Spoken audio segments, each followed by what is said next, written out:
In this video, we'll be going over the IRS Interactive Tax Assistant tool that helps taxpayers determine whether or not they qualify for the credit for the elderly or disabled. You'll need a couple of key pieces of information in order to navigate this tax assistant, such as your age, your spouse's age, tax filing status, your adjusted gross income, and the amounts and types of taxable income and non-taxable pension. If you have all of this information, the IRS estimates that it should take about 5 minutes to complete this tax assistant tool. So let's begin. So we're going to continue, and we're going to use the most recent tax year, which is 2023. We're going to select our filing status. Let's imagine that we're doing this on behalf of a married couple filing a joint tax return. So the first question, is your income tax liability greater than zero? As a reminder, anytime you see blue highlighted text on the screen, you can click on it and you can pull up a separate page that will tell you exactly what that screen means. So in this case, the amount of the tax credit that you can claim for the elderly or disabled is limited to the amount of your tax. So if your tax liability is zero, you're not going to be able to claim this as a tax credit. It's a non-refundable credit, which means that you cannot get a refund or you cannot have a negative tax amount due to this tax credit. So if we select no, then what happens? The tool tells us that we're not eligible for the tax credit because it's non-refundable. And if you have no tax, then you don't have a tax credit. So let's select yes. Let's enter our adjusted gross income.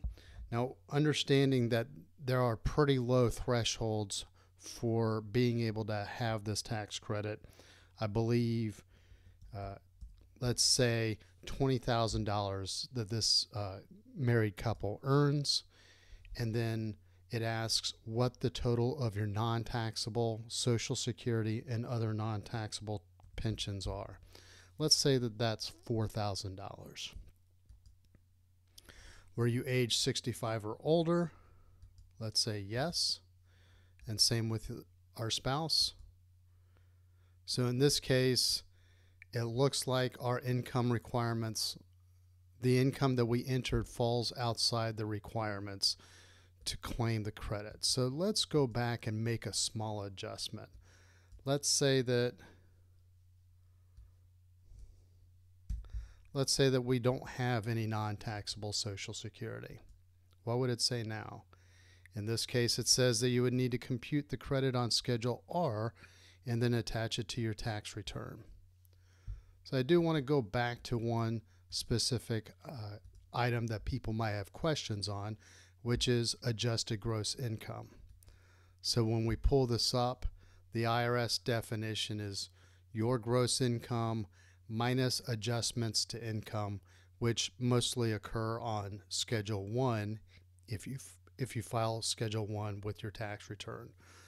You use Schedule 1 to arrive at adjusted gross income. Those are adjustments to AGI, and this would be the amount that you find on line 11 of your Form 1040 or 1040 SR.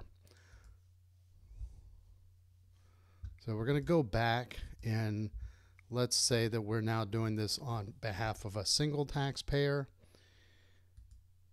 And let's just say that that person has income of $10,000 and they have $2,000 of total non-taxable Social Security and pensions.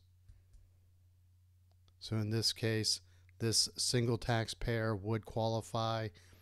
Again, they would need to compute the credit on Schedule R and attach it to their tax return.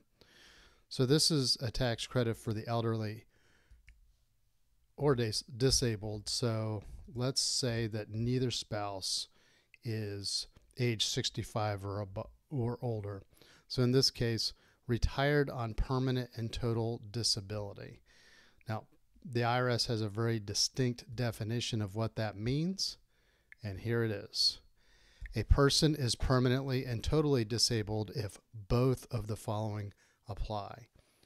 1, he or she cannot engage in any substantial gainful activity because of a physical or mental condition. And 2, a doctor determines that the condition has lasted or can be expected to last continuously for at least 1 year or can lead to death. So that's a very specific IRS definition. It is not necessarily the same definition as the Social Security Administration or the Department of Veterans Affairs. So you need to be very specific in understanding whether you think you're permanently and totally disabled based on a conversation with a doctor versus what the IRS definition of permanently and totally disabled are. So when it comes to tax credits and other tax benefits based on disability, the IRS has very particular criteria. Did you reach mandatory retirement age, which is the age set by your employer at which you would have had to retire had you not become disabled? Did you receive this document from your employer's health or accident or pension plan? So I assume that this document right here, that's kind of a weird mistake on the IRS website. I'll assume that this is some sort of taxable disability income form. Did you file a physician statement for 1983 or an earlier year? Did you obtain a physician's statement for a tax year after 1983?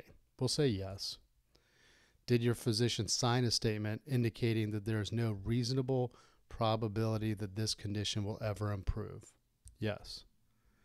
What is your taxable disability income? Let's just say it's $10,000. So in this case, you qualify, but because you're not necessarily meeting the elderly criteria, age 65 or older, you will need to check the box on line 2 in part 2 and then certify 3 items: that you filed or received a physician statement in an earlier year, that you were permanently and totally disabled during the tax year, and that you were unable to engage in substantial gainful activity during the tax year because of your physical or mental condition. So one thing that I usually recommend during these videos is being able to take a little bit of time to review this screen right here. There's a little button at the bottom, and what I advise people to do is to print that. You can print this out, go over it line by line. This is a little kind of disconcerting. I hope someone from the IRS is paying attention so they can fix this, fix that. However, being able to walk through this, sometimes just taking a hard copy and going through it manually helps slow the process down so that you can think critically and make sure that you answer the questions as you intended. Sometimes it's easy to click the wrong button or hit the wrong field and you put in information that you didn't realize you put in. So once you do that and you've verified that you didn't make any mistakes, then print this and keep it for your tax records. So this isn't tax or legal or any kind of licensed advice. This is a walkthrough on a website that belongs to the IRS. However, it is a tool that helps guide taxpayers in making decisions about their tax return. So you should print it out, keep it in your records, and it's available in case the IRS ever has any questions. So We did mention several forms during this video. We'll put links in the show notes to articles and videos that we've produced addressing those forms and schedules. And that's all we have for this walkthrough. If you have any questions, please post them in the comments section, and please subscribe to our YouTube channel. And if you have any topics that you would like to cover in an upcoming video, please hit me up in the show notes. Thank you very much and have a great day.